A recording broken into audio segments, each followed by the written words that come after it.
بڑا دن عنوان لکھ کر نا اس پر یہ لکھا، یاد رہے کہ خداوند مسیح کی صحیح تاریخ پیدائش کا کسی کو علم نہیں۔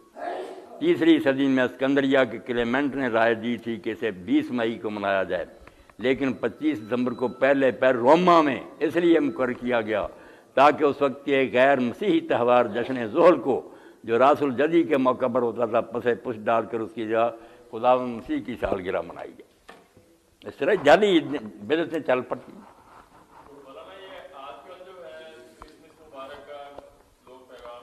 اور اس میں دیکھو نا یہ بھی لکھا، یہ کرسمس ٹری کا بڑا بتاتے ہیں نا کہ ایک درخت بناتے ہیں۔ دیکھو اگرچہ بعض رسومات جو مسیحی نہیں تھیں کرسمس سے منسوب کی گئی ہیں، تاہم اب انہوں نے بھی مسیحی رنگ اپنا لیا ہے۔